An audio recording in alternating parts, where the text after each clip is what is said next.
Assalamualaikum, salam sehat, salam berbahagia semuanya. Kita lanjutkan baca Harry Potter dan Batu Bertuah. Hari ini di video ini kita membaca di chapter 9, Duel Tengah Malam. Harry tak pernah menduga akan bertemu anak lain yang lebih dibencinya daripada Dudley. Tetapi itu sebelum dia bertemu Draco Malfoy. Untungnya anak kelas 1 Gryffindor hanya bersama anak-anak Slytherin pada pelajaran ramuan saja. Maka mereka tak perlu sering-sering ketemu Malfoy. Atau paling tidak, begitulah adanya sampai mereka melihat pengumuman yang ditempel di ruang rekreasi Gryffindor yang membuat mereka semua mengeluh.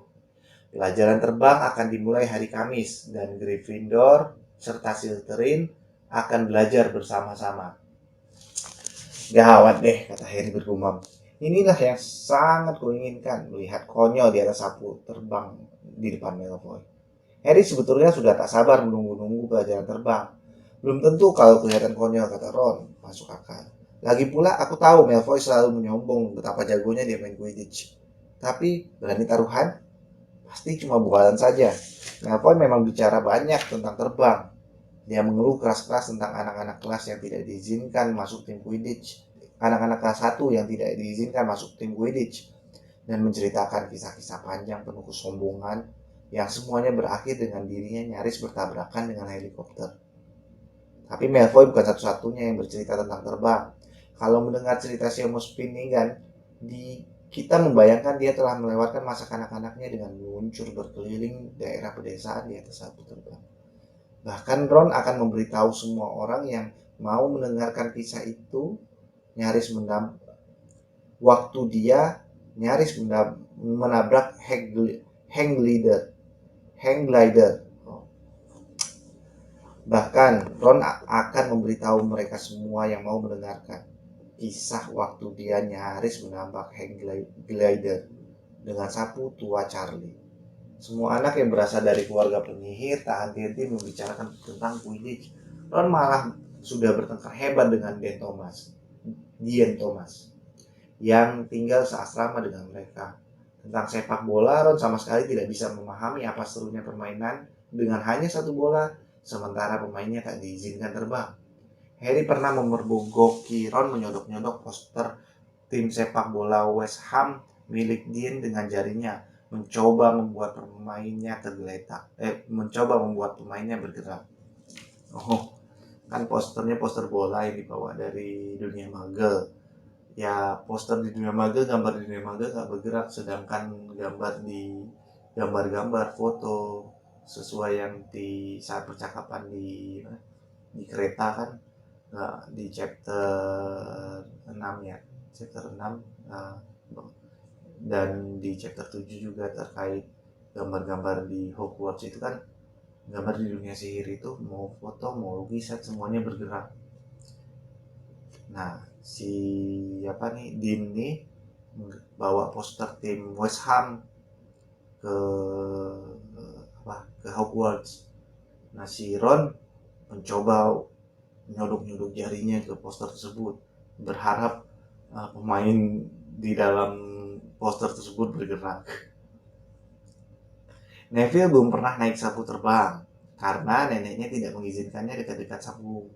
Dalam hati Harry berpendapat pantaslah nenek Neville memutuskan begitu. Karena berada di daratan dengan dua kaki pun Neville bisa mengalami berbagai kecelakaan. Hermione Granger sama cemasnya dengan Neville dalam hal terbang. Ini pelajaran yang tak bisa dihafal ataupun dipelajari dari buku. Tapi bukan berarti dia tidak pernah mencobanya.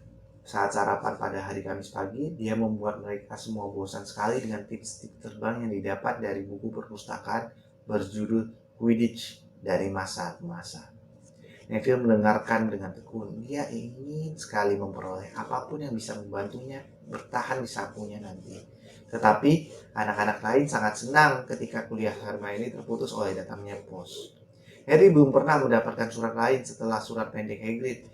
Ini langsung menarik perhatian Malfoy. Tentu saja, burung hantu elang Malfoy selalu membawakan bungkusan permen dari rumah untuknya yang dibuka dengan penuh gaya di atas meja Slytherin. Seorang burung hantu serak membawakan bungkusan kecil untuk Neville dari neneknya. Neville membukanya dengan bersemangat dan menunjukkan bola kaca sebesar kelereng besar yang kelihatannya penuh asap putih. Ini remember ball, remember ball, remember ball. Bola ingatan semua. Remember all, remember ball, remember brawl. Dia menjelaskan, nenek tahu aku sering lupa. Bola ini memberitahu kita kalau ada sesuatu yang kita lupa melakukannya. Lihat, pegang erat-erat seperti ini, dan kalau dia berubah merah, wajah Neville panik karena remember brawl itu mendadak saja merah menyala. Ketika kau melupakan sesuatu, Neville berusaha mengingat apa yang dia lupakan ketika Draco Malfoy yang sedang melewati meja Gryffindor, menyambar bola itu dari tangannya. Harry dan Ron langsung melompat bangun. Mereka setengah berharap bisa berkelahi dengan Malfoy. Tetapi Profesor McGonagall yang bisa melihat keributan yang akan terjadi lebih cepat dari guru manapun di seluruh sekolah. Dalam sekejap saja dia sudah berada di sana. Ada apa? Malfoy mengambil remember brawl saya, Profesor. Sambil merengut, Malfoy cepat-cepat meletakkannya dan kembali remember brawl di atas meja. Cuma lihat saja kok, katanya. Lalu meloyor pergi, diikuti Gredo dan Goyle. Pukul 3:30 sore, Harry, Ron, dan anak-anak Gryffindor lainnya bergegas menuruni undakan depan menuju halaman untuk ikut pelajaran terbang pertama mereka. Hari itu cerah, dengan angin sepoi-sepoi dan rumput bergoyang di kaki mereka. Sementara mereka berjalan melintasi halaman landai menuju lapangan yang berhadapan dengan hutan terlarang, yang pohon-pohonnya melambai menyeramkan di kejauhan. Anak-anak Slytherin sudah di sana, begitu juga 20 sapu berderet rapi di tanah. Harry sudah pernah mendengar Fred dan George Weasley mengeluhkan sapu-sapu sekolah. Kata mereka, beberapa sapu mulai bergetar jika kau terbang terlalu tinggi. Dan ada juga sapu yang selalu agak mengarah ke kiri. Kayak mobil tua yang steering atau dudukan steeringnya bermasalah, miring-miring ke kiri, kaki. Kocak juga gambarannya. Guru mereka, Madam Hope, datang. Rambutnya pendek labu dengan mata kuning seperti mata elang. Nah, apalagi yang kalian tunggu? Getarnya. Sambil berdiri sebelah sapu, ayo, cepat. Harry melirik sapunya. Sapunya sudah tua dan beberapa helai tali pengikat rantingnya mencuat ke arah yang aneh. Julurkan tanganmu di atas sapu, suruh Madam Hope di depan. Katakan, naik, naik, semua berteriak. Tapi Harry langsung melompat ke tangannya. Tapi sapu itu cuma salah satu dari sedikit yang begitu. Sapu Hermione cuma berguling di tanah, dan sapu Neville malah tidak bergerak sama sekali. Mungkin sapu seperti halnya kuda bisa tahu kalau kau takut, pikir Harry. Ada getar di suara Neville yang jelas-jelas menunjukkan dia ingin mempertahankan kakinya di tanah. Madam Hope kemudian menunjukkan kepada mereka bagaimana menaiki sapu tanpa melorot dari ujungnya. Dan dia berjalan mondar-mandir membetulkan pegangan mereka. Harry dan Ron senang ketika Madam Hope berkata kepada Malfoy bahwa selama bertahun-tahun dia salah memegang sapunya. Kalau aku meniup peluitku, kalian menjejak ke tanah keras-keras, kata Madam Hope. Pegang erat-erat sapu kalian. Naik kira-kira semeter, kemudian langsung turun lagi dengan cara agak membungkuk ke depan. Perhatikan peluit.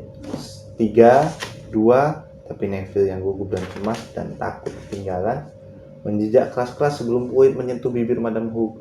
Kembali, kata Madam Hope, tetapi Neville meluncur ke atas seperti gabus yang melempar dari botol. 3 meter, 6 meter. Harry melihat wajah Neville yang pucat ketakutan memandang ke tanah yang semakin jauh. Melihatnya terperangah kaget, tergelincir dari sapunya dan bluk! Neville jatuh tengkurap di atas rumputan. Sapunya masih terus naik, makin lama makin tinggi, dan mulai melayang menuju hutan terlarang sampai akhirnya lenyap dari pandangan. Madam Hook membungkuk di atas Neville, wajahnya sama pucatnya dengan wajah Neville. Pergelangan tangannya patah. Harry mendengarkan Madam Hook bergumam. "Ayo nak, tidak apa-apa, bangunlah." Dia berbalik menghadap murid-murid lainnya. "Tak seorang pun dari kalian boleh bergerak sementara aku membawa anak ini ke rumah sakit. Biarkan sapu-sapu itu di tanah. Kalau tidak, kalian akan dikeluarkan dari Hogwarts sebelum kalian sempat mengucapkan Quidditch. Ayo nak."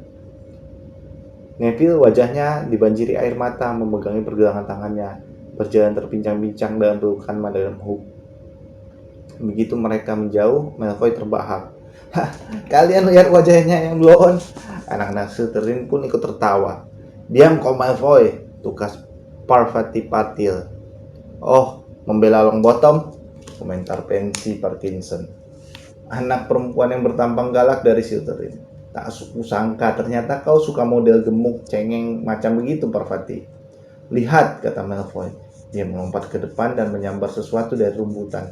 "Bola jelek kiriman nenek si Longbottom. Remember bro." Di tangan Malfoy berkilauan ditimpa cahaya matahari.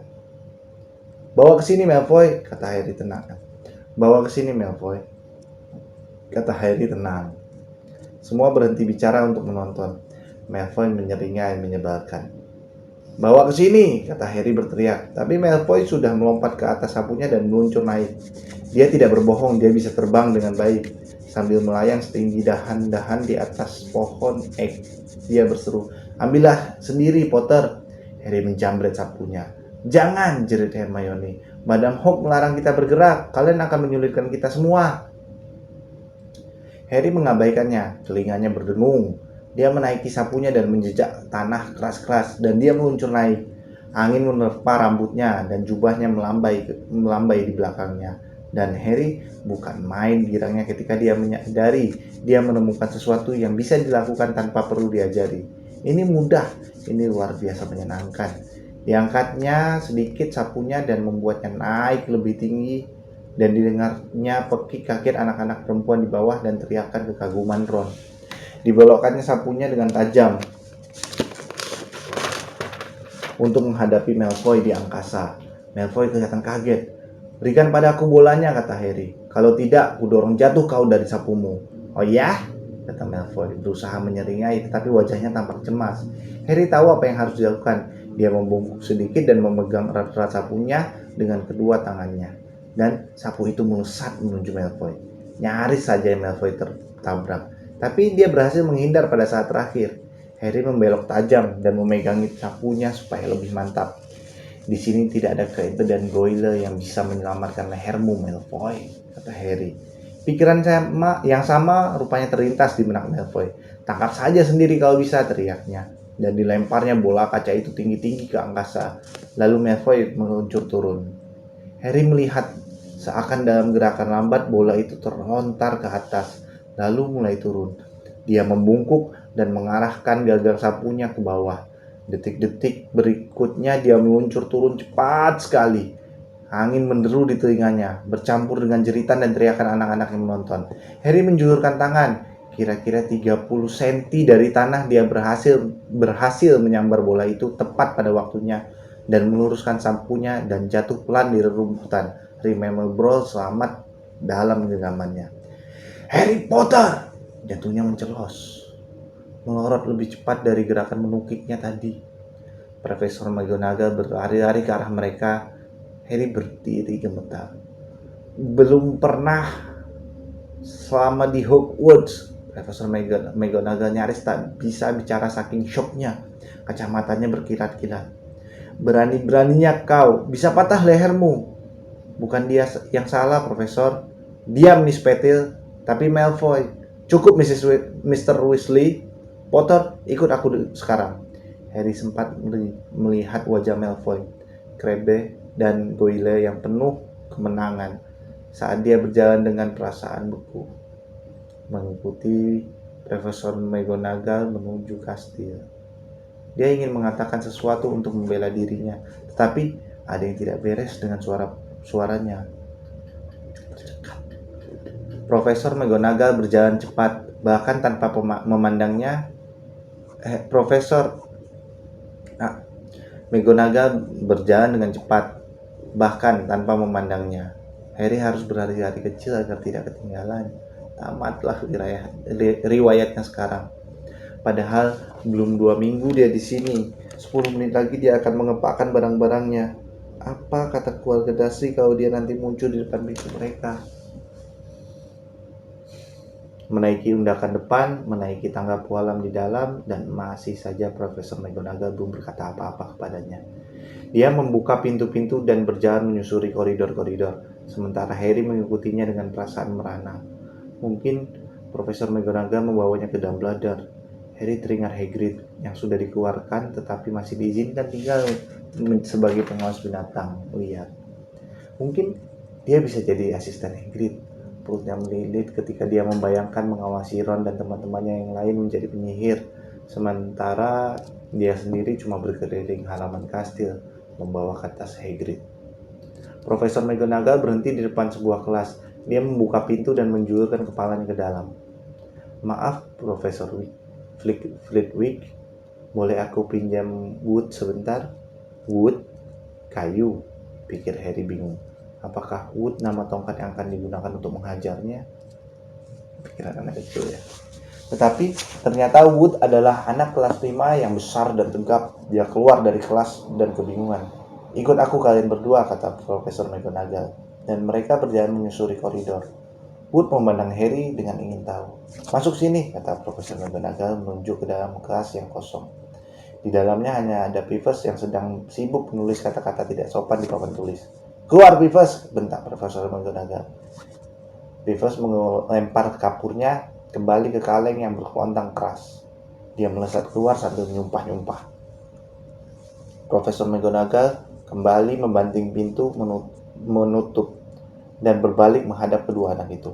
Potter, ini Oliver Wood. Wood, aku sudah mendapatkan Seeker untukmu. Seeker berarti pencari. Ekspresi Wood berubah dari kebingungan menjadi kegirangan. Anda serius, Profesor? 100%, kata Profesor McGonagall tegas. Anak ini berbakat alam, belum pernah aku melihat yang seperti ini. Apakah tadi itu pertama kalinya kau naik sapu, Potter?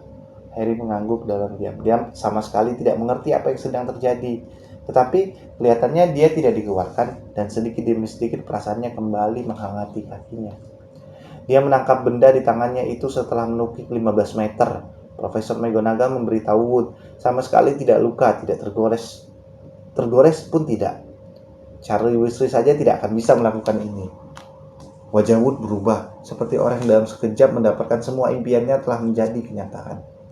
Pernah menonton Quidditch, Potter? Wood bertanya penuh semangat. Wood adalah Kapten Gryffindor, Profesor McGonagall menjelaskan. Potongan tubuhnya juga cocok untuk Seeker, kata Wood yang sekarang berjalan mengelilingi Harry dan memandanginya. Ringan, cepat. Kita harus memberinya sapu yang pantas. Profesor, Nimbus 2000 atau sapu bersih 7, saya rasa. Aku akan bicara dengan Dumbledore. Siapa tahu kita bisa melunakkan aturan tentang anak kelas 1 itu. Kita perlu sekali tim yang lebih bagus daripada tahun lalu. Kalah total dari Slytherin dalam pertandingan terakhir. Aku tak berani memandang Severus Snape selama berminggu-minggu. Profesor McGonagall memandang tajam Harry dari kacamatanya. Aku ingin dengar kau berhati keras, Potter. Kalau tidak, mungkin aku akan berubah pikiran. Mungkin kau harus dihukum. Mendadak dia tersenyum. Ayahmu akan bangga sekali, katanya. Dia sendiri pemain Quidditch yang hebat. Kau bergurau. Saat itu mereka sedang makan malam. Harry baru saja selesai bercerita kepada Ron apa yang terjadi waktu dia meninggalkan lapangan bersama Profesor McGonagall. Ron sudah hendak menyuap pai daging. Sudah setengah jalan, tapi pai itu terlupakan begitu saja. Seeker, katanya. Tetapi anak kelas 1 saya tidak pernah. Kau pastilah pemain termuda selama seabad ini, kata Harry. Lalu menyuap pai ke dalam mulutnya. Dia merasa lapar sekali setelah kejadian seru sore ini. Wood bilang padaku. Ron begitu terpana. Dia hanya ternganga menatap Harry.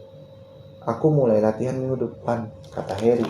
Tapi jangan bilang siapa-siapa. Wood ingin merahasiakannya. Fred dan George Weasley muncul di aula. Mereka melihat Harry dan bergegas mendekat. Bagus, kata George dengan suara pelan. Wood bercerita kepada kami. Kami anggota tim juga. Bitter. Rupanya mereka berdua pemukul bola. Ku beritahu kau, kita pasti akan memenangkan Piala Quidditch tahun ini, kata Fred. Kami belum pernah menang sejak Charlie pergi, tetapi tim tahun ini akan brilian. Kau pastilah hebat, Harry. Wood nyaris melonjak-lonjak ketika dia memberitahu kami. Tapi kami harus pergi. Lee Jordan mengira dia telah menemukan lorong rahasia menuju keluar sekolah. Taruhan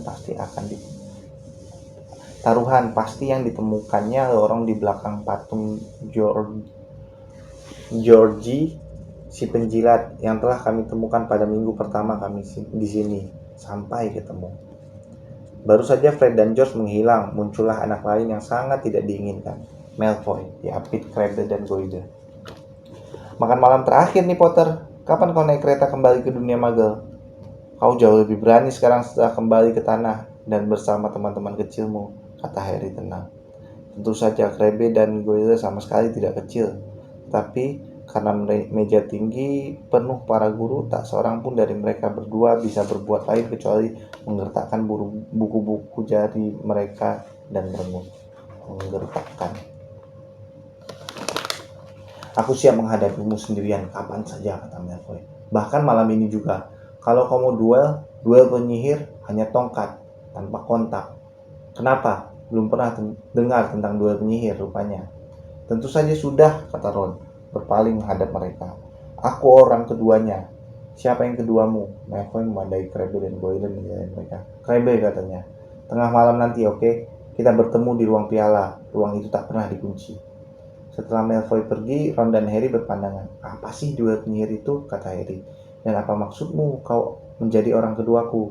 Ya, orang kedua adalah orang yang akan mengambil alih kalau kau mati, kata Ron sambil lalu. Seraya menyuap painya yang sudah dingin. Melihat ekspresi wajah Harry, dia cepat-cepat menambahkan. Tapi orang hanya mati dalam duel sesungguhnya, antara dua penyihir betulan. Paling maksimal yang bisa kau lakukan dan Malfoy hanyalah saling berpercikan bunga api. Kalian berdua belum menguasai cukup sihir untuk membuat bencana besar. Lagi pula berani taruhan. Sebetulnya dia mengharapkan kau menolak. Lalu bagaimana kalau aku melambaikan tongkatku dan tak ada yang terjadi? Lempar saja tongkatmu dan pukul hidungnya, saran Ron. Maaf, mereka berdua menongak. Rupanya Hermione Granger. Apa kita tidak bisa makan dengan tenang di sini, komentar Ron. Hermione tidak mengacukannya dan berbicara kepada Harry. Aku tak sengaja mendengar pembicaraanmu dengan Malfoy. Tidak heran, gumam Ron. Dan kau tidak boleh berkeliaran di sekolah pada malam hari. Pikirkan angka yang akan dikurangi dari Gryffindor kalau kau sampai tertangkap. Dan kau pasti tertangkap. Kau benar-benar egois. Dan itu bukan urusanmu, kata Harry. Selamat tinggal, kata Ron. Ini tak bisa disebut akhir dari hari yang sempurna, pikir Harry. Sementara dia berbaring lama, kemudian menunggu Dean dan Seamus tertidur. Neville belum kembali dari rumah sakit. Ron telah melewatkan sepanjang malam itu untuk memberi nasihat seperti, jika dia mencoba mengutukmu, sebaiknya kau menghindar saja, karena aku tak ingat bagaimana cara menangkal kutukan. Nasihat yang baik. Kemungkinan besar mereka akan tertangkap oleh Filch atau Mrs. Norris, dan Harry merasa dia mengharap keberuntungan yang berlebih untuk melanggar peraturan sekolah lainnya hari ini. Tetapi di pihak lain, wajah Malfoy yang penuh ejekan terusan muncul dari kegelapan. Ini kesempatan besar baginya untuk berhadapan langsung dengan Malfoy. Mana mungkin dilewatkan. 11:30 akhirnya Ron bergumam. Lebih baik kita berangkat sekarang. Mereka memakai baju luar, mengambil tongkat, dan mengendap-endap menyeberangi ruang menara, menuruni tangga spiral menuju ke ruang rekreasi Gryffindor. Masih ada bekas-bekas bara di perapian, membuat semua kursi berlengan tampak seperti bayangan bungkuk hitam. Mereka sudah hampir mencapai lubang lukisan ketika terdengar suara dari kursi yang berada paling dekat. Aku tak percaya kau berbuat begitu, Harry. Sebuah lampu menyala. Hermione Granger memakai gaun tidur merah jambu dengan kening berkerut. Kau, kata Ron gusar. Tidur lagi sana. Hampir saja aku beritahu kakakmu, Hermione balas membentak. Percy, dia perfect. Dia akan menghentikan ini. Harry heran sekali ada orang yang begitu mau ikut campur urusan orang lain. Ayo, ajaknya kepada Ron. Dia mendorong lukisan Nyonya Gemuk dan turun melalui lubang. Hermione tak mau menyerah begitu saja. Dia mengikuti Ron melewati lubang lukisan, mendesis kepada mereka seperti angsa. Tidakkah kalian peduli kepada Gryffindor? Apakah kalian cuma peduli pada diri kalian sendiri? Aku tak ingin Slytherin memenangkan pihak asrama dan kalian akan membuat semua angka yang kudapat dari Profesor McGonagall. Karena tahu tentang mantra pertukaran, hilang dengan percuma. Pergi. Baiklah, tapi aku peringatkan kalian, ingat saja apa yang kukatakan. Kalau kalian ada di kereta api yang akan membawa kalian pulang besok, kalian ini sungguh. Tapi mereka tak sempat tahu apa yang akan dikeluhkan oleh Hermione. Hermione sudah berbalik menghadap ke lukisan Nona Gemuk untuk kembali ke dalam. Tetapi ternyata dia menghadapi kanvas kosong. Si Nyonya Gemuk sedang mengadakan kunjungan tengah malam dan Hermione terkunci, tak bisa masuk menara Gryffindor. Jadi aku harus bagaimana? Tanyanya Harry. Itu urusanmu, kata Ron. Kami harus pergi. Kami sudah hampir terlambat. Mereka belum mencapai ujung koridor ketika Hermione mengejar mereka. Aku ikut kalian, katanya. Tidak boleh. Kau pikir aku akan berdiri di sini dan menunggu Filch menangkapku? Jika dia menemukan kita bertiga, aku akan katakan hal yang sebenarnya kepadanya, bahwa aku sedang berusaha mencegah kalian dan kalian bisa mendukungku. Nekat amat, kata Ron keras. Tutup mulut kalian berdua, kata Harry tegas. Aku mendengar sesuatu, semacam isakan.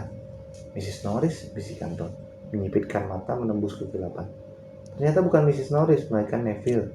Dia melingkar di lantai, tidur nyenyak, tapi langsung terbangun kaget ketika mereka mendekat. Untung kalian menemukan aku. Aku sudah berjam-jam di luar sini.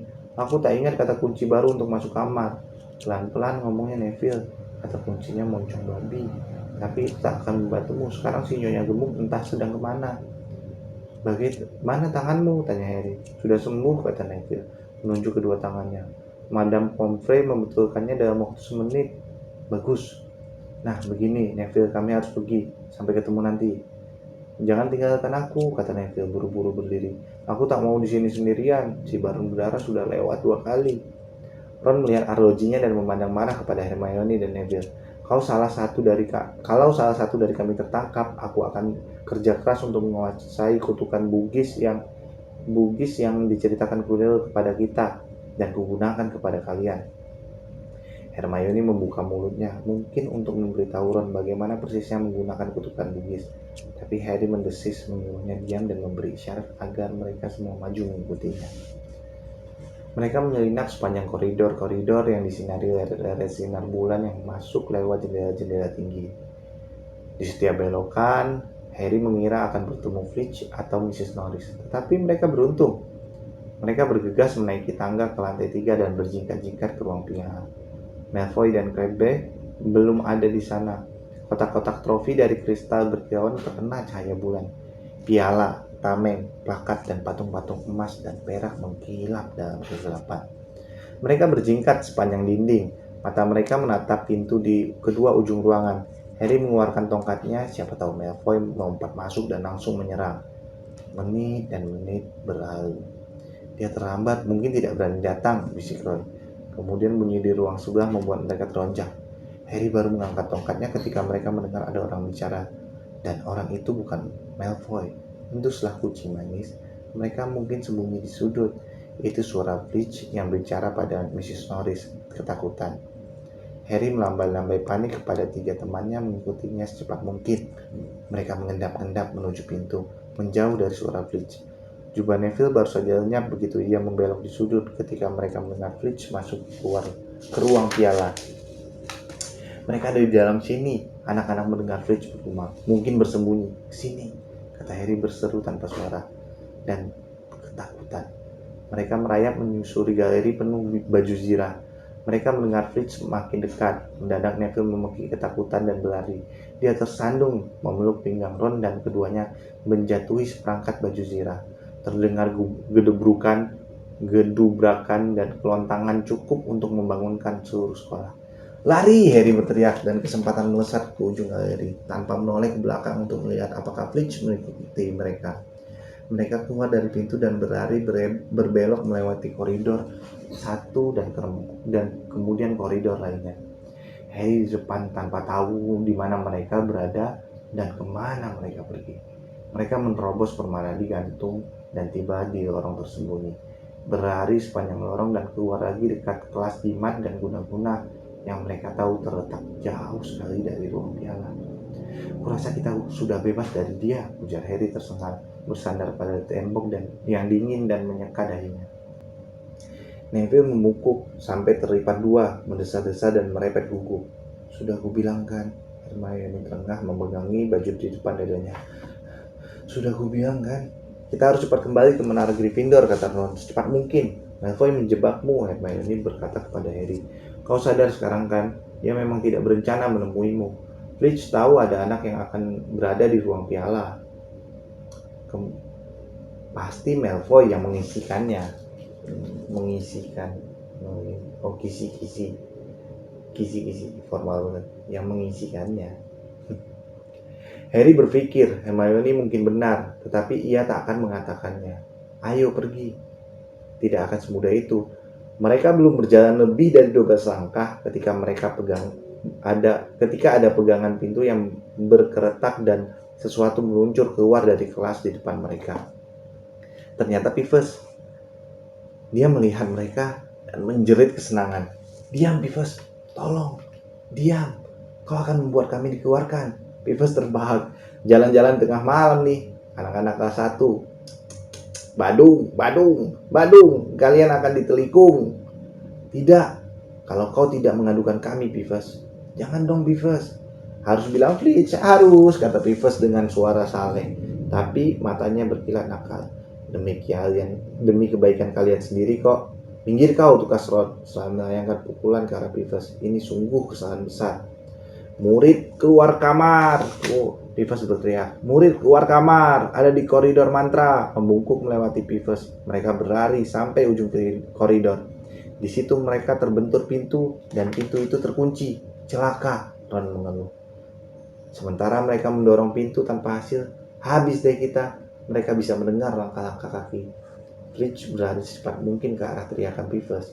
Oh, minggir, getak Hermione. Dia merebut tongkat. Harry mengetuk pintunya dan berbisik. Alohomora. Kunci mencekik dan pintu menjeblak terbuka. Berdesakan mereka masuk, cepat-cepat menutupnya kembali. Lalu menempelkan telinga ke pintu, mendengarkan. Kemana mereka pergi, Peeves? Tanya Filch. Cepat beritahu aku. Bilang dulu, tolong. Jangan main-main, Peeves. Kemana mereka pergi? Aku tak akan bilang apa-apa kalau kau tidak bilang tolong, kata Peeves dengan suara datar menjengkelkan. Baiklah, tolong. Apa? Haha, kan sudah aku bilang aku tak akan bilang apa-apa kalau kau tidak bilang tolong. Hahaha. Dan mereka mendengar desau Peeves yang terbang pergi dan Filch yang memaki-maki berang. Kan sudah kubilang aku tak akan bilang apa-apa kalau kau tidak bilang tolong.